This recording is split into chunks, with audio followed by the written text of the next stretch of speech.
Hi friends, మీకు దయ్యాలంటే నమ్మకం ఉందా? నాకైతే లేదు. కానీ మా చిన్నప్పటి నుంచి మా తాత ఎన్ని దయ్యాల స్టోరీస్ చెప్పి చంపేవాడో ఫ్రెండ్స్ మాకు.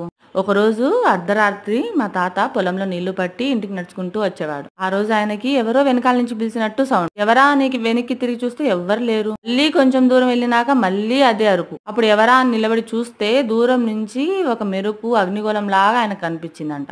అంతే, ఇంకా ఆయనకు అర్థమైపోయింది అది కొరివి దయ్యమని. అప్పుడు ఆయన ఎవరు పిలుస్తున్నా కానీ వెనక్కి తిరిగి చూడకుండా గబా గబా నడుచుకుంటూ వస్తున్నాడంట. అయినా కానీ పిలుస్తానే ఉంది వెనకాల నుంచి కొరివి దయ్యం. అప్పుడు ఆయనకు వచ్చిన ఐడియా, ఆయన దగ్గర ఉన్న కట్టెను తీసుకొని నేలకేసి 3 సార్లు దబా దబా బాది ఏదో మంత్రం చెప్పిండంట. అంతే, దయ్యం హూష్ ఫటాక్. ఆ మంత్రం ఏంటో చెప్పు తాత అంటే ఇప్పటి వరకు చెప్పడు. నిజంగా దయ్యాలు ఉంటాయంటారా? సరే, కాసేపు ఈ దయ్యాల స్టోరీ పక్కన పెడితే మీ ఇంట్లో స్పెషల్ ఏంటి ఈరోజు కామెంట్ చేయండి. ఎవరెవరికి దొండకాయ అంటే ఇష్టం?